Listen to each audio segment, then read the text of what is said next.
Rishi Sunak pode vir a ser primeiro-ministro do Reino Unido ainda esta segunda-feira, depois da desistência de Boris Johnson. Emmanuel Macron foi o primeiro líder estrangeiro a encontrar-se com Giorgia Meloni, poucas horas após a tomada de posse da primeira-ministra italiana. Exército russo desloca civis de Kherson. A batalha parece iminente na cidade portuária, nas mãos russas há quase 8 meses.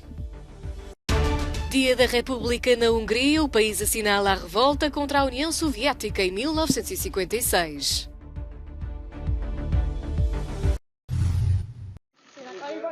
Rishi Sunak poderá vir a ser designado primeiro-ministro do Reino Unido ainda esta segunda-feira, depois de Boris Johnson ter anunciado no domingo à noite que abandonava a ideia de regressar ao número 10 de Downing Street. O antigo ministro das Finanças já ultrapassou o apoio mínimo de 100 deputados que teria de apresentar até às 14 horas. A outra candidata assumida, Penny Mordaunt, poderá não conseguir os apoios necessários. A decisão de Boris Johnson de se afastar da corrida para substituir Liz Truss surpreendeu.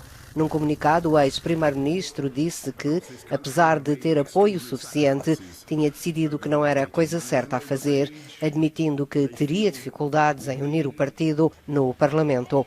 A maioria dos observadores acredita que Sunak está agora firmemente a caminho de Downing Street, apenas 7 semanas após ter sido derrotado por Truss na última eleição para a liderança dos conservadores. O projeto de Sunak é ambicioso: consertar a economia, unir o partido e salvar o país. O presidente francês Emmanuel Macron foi o primeiro líder estrangeiro a encontrar-se com a nova primeira-ministra italiana, Giorgia Meloni, no domingo. O encontro informal decorreu durante a visita de Macron à Itália. Os dois abordaram várias questões europeias, como a energia, a migração e a Ucrânia, durante quase uma hora de conversa, uma ocasião para serenar os ânimos entre Paris e Roma. Num tweet, Macron disse que ele e Meloni tinham jurado trabalhar em conjunto, com diálogo e ambição como europeus e vizinhos. Giorgia Meloni tomou posse no sábado como primeira-ministra do primeiro governo italiano chefiado pela extrema-direita desde a Segunda Guerra Mundial. O Partido Irmãos de Itália, de Meloni, de raízes neofascistas, venceu a eleição sem maioria absoluta, recorrendo a uma coligação com a Liga de Matteo Salvini e com o Força Itália de Silvio Berlusconi para formar o governo.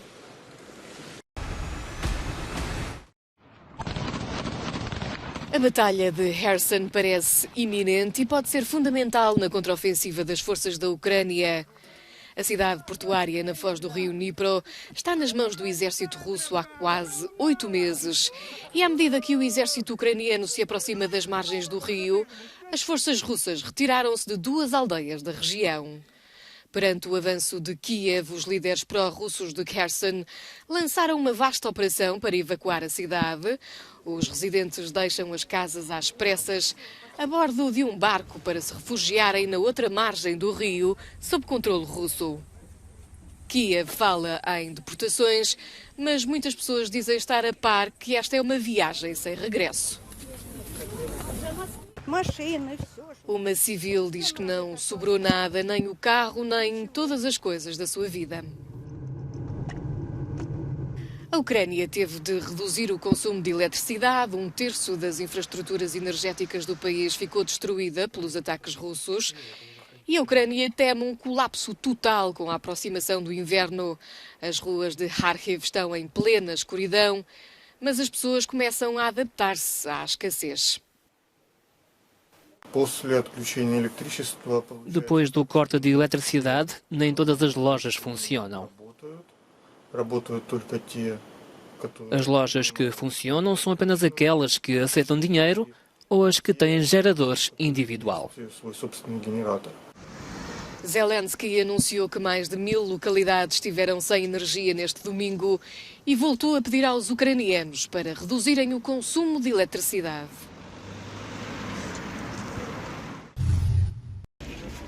Um avião de combate russo Su-30 embateu num edifício residencial de 2 andares na cidade siberiana de Irkutsk neste domingo, anunciou o governador da região. O Ministério para as Situações de Emergência russo informou que o caça estava a efetuar um voo experimental. Os 2 pilotos do avião morreram no acidente.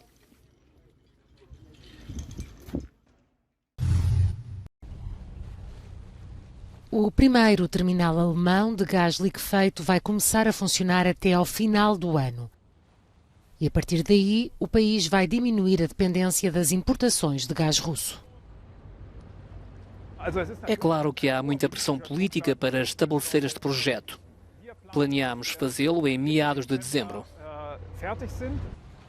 Os navio-tanque com gás natural deverão atracar na costa norte da Alemanha este ano e outros 2 terminais deverão estar prontos até ao final de 2023.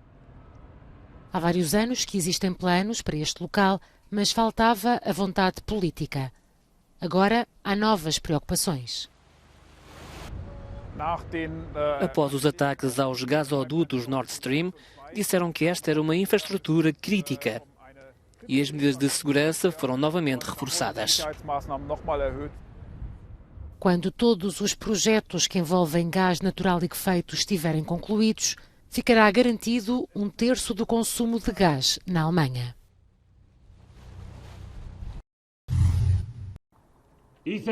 Feriado nacional na Hungria com honras militares no dia dedicado à República. As bandeiras húngaras ajudaram a assinalar a revolta do país contra a União Soviética em 1956. No tradicional discurso, o primeiro-ministro da Hungria, Viktor Orbán, criticou as sanções impostas pela Comissão Europeia contra a Rússia, num feriado nacional com a invasão russa da Ucrânia como pano de fundo. Há uma guerra em curso, uma crise financeira, uma recaída económica na União Europeia e a invasão de migrantes pelo Sul. Temos de lutar contra isto.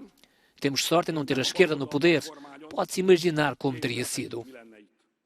Orbán fez o discurso longe da capital, Budapeste, onde teve lugar uma grande manifestação neste domingo, levada a cabo por estudantes e professores que denunciam as condições de trabalho no país. A proximidade entre Orbán e o presidente russo Vladimir Putin também foi denunciada.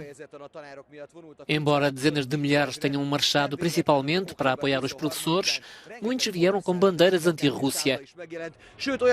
Mostravam Vladimir Putin e Viktor Orbán a abraçarem-se ou a beijarem-se.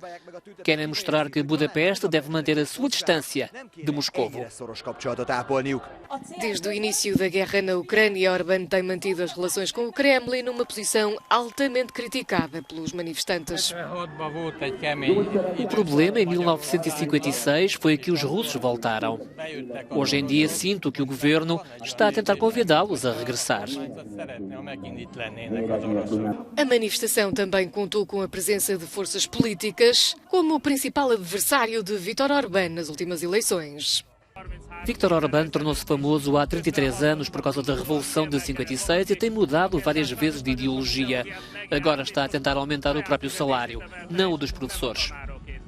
O governo húngaro lançou recentemente uma consulta nacional sobre as sanções da União Europeia contra a Rússia, que Orbán descreveu como sendo uma bomba para a economia.